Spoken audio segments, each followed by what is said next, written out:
By the middle of the 19th century, the primary tool of the harvest was still the scythe. With a strong back and a stronger will, a farmer could cut up to 2 acres a day. 2 men helped transform this agrarian landscape which had remained unchanged for centuries. While separately they built 2 of the most powerful agricultural products companies in the world, they shared a common commitment. They would make it their business to understand what farmers needed to improve their lifestyle, their yield, and their bottom line. Then they would design, develop, build, and deliver products that would best suit those needs. Jerome Increase Case grew up on his father's farm, where he operated a crude device called a groundhog thresher. After 5 seasons of working the machine, he knew he could improve it.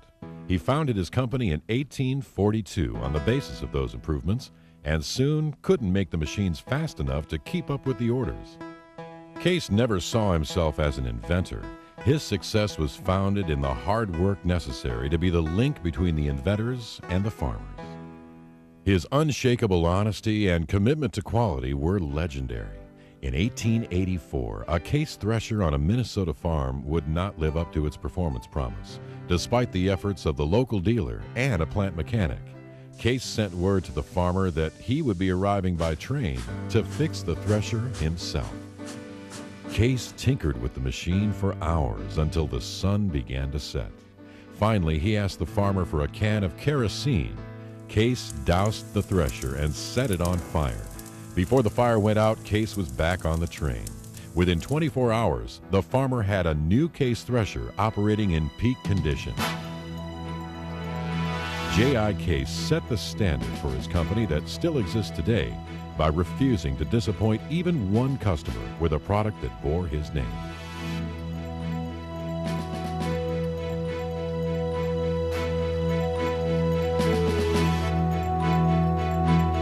During that same period of time, in a quiet Virginia valley, another pioneer was preparing to change the course of agricultural history.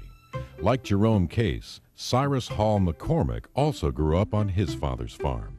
There he developed the first successful mechanical device to harvest grain, the McCormick Reaper.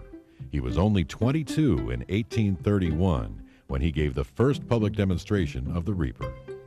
He learned an important lesson that day, one that would take his ideas and his company far. Farmers knew their work and they knew their minds. They wouldn't change their centuries-old lifestyle for the first newfangled contraption that came along. There was nothing as reliable as a good scythe man with the determination to get the crop in. It would take Cyrus McCormick a decade of refining and modifying his original design before the farming community began to take notice.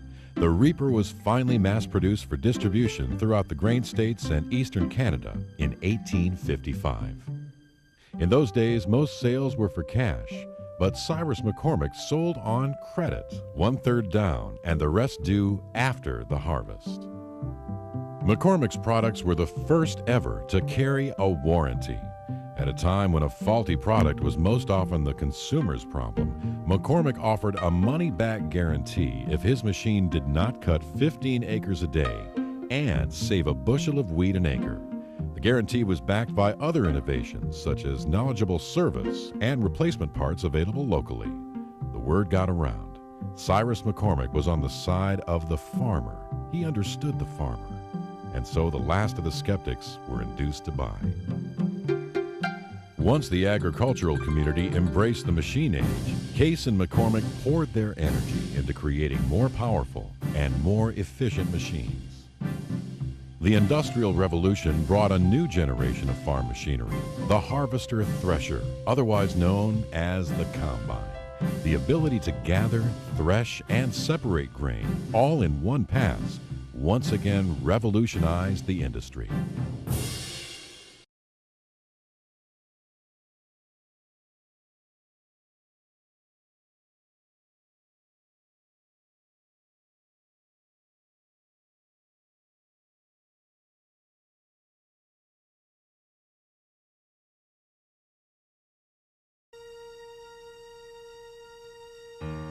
Axial flow really was fantastic and interesting because it was a engineer's dream in that you had to be creative You had to use the engineering principles, and a lot of good, hard work involved along the way too, I'll tell you. Probably the biggest problem we had with the a conventional combine is that it is a one-pass threshing system.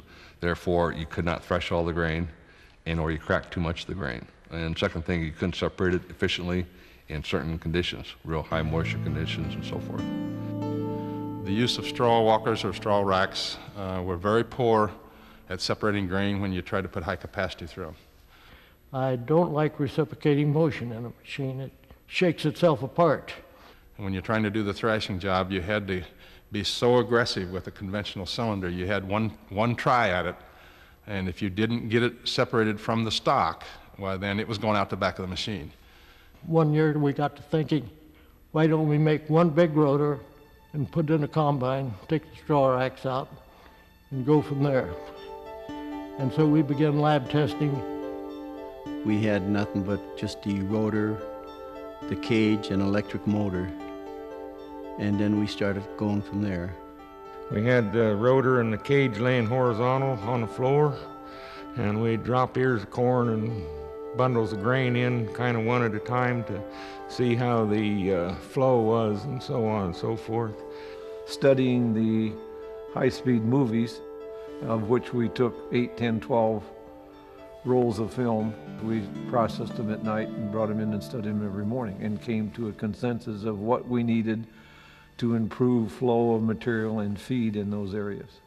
I know at least 5 or 6 different designs that were attempted before we got down to the basis of what we have today. The first several years they were building models of them, I never saw one, even though it was built in the same plant in the same department. Well, there were 2 distinct departments, product engineering and test and development engineering, which quite often is shortened to just test engineering. But test and development engineering had the capability and in some cases the responsibility to do quite a bit of development work in addition to product, and they worked hand in hand.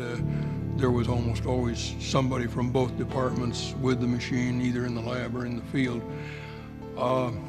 There might have been momentary friction over should we move to the right or the left, but there never was much friction over should we move ahead.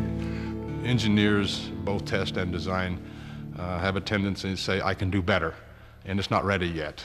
And we'd spent a lot of time and a lot of money on this project, and probably in the engineering group we were saying, hey guys, we can do better than this, we're not quite ready. The company was saying, it's time to go, guys. The old saying, you finally have to shoot the engineer and get in production with it, and that's kind of where you get to with it. We got an awful lot of very favorable letters from farmers who used those first 300. They were volunteer letters thanking us for putting out this new line. Now you've got it in the hands of other users who live in a different environment than we do. That led to the development of the specialty rotor.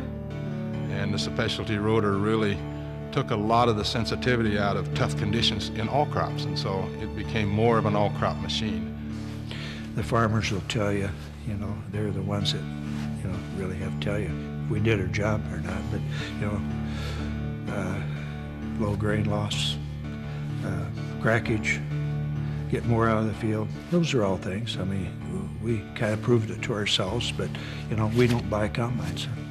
Farmers are not bashful. If it's not good, they'll tell you that very plainly. But if it's good, they'll tell you that too. So the 2188 today probably has close to twice the capacity of a 1480. The dimensional interiors on this machine are still about the same. The rotor itself is the same length, the same diameter. The concaves have a little more wrap, so they have a little more separation area. The cleaning system got a little longer. But out of that same package, we've almost doubled what this machine can do.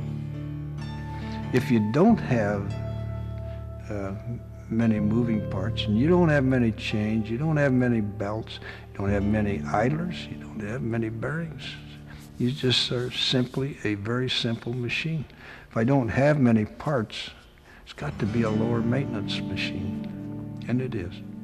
This is the only machine of this particular concept that has succeeded in this whole arena in the last 100 years.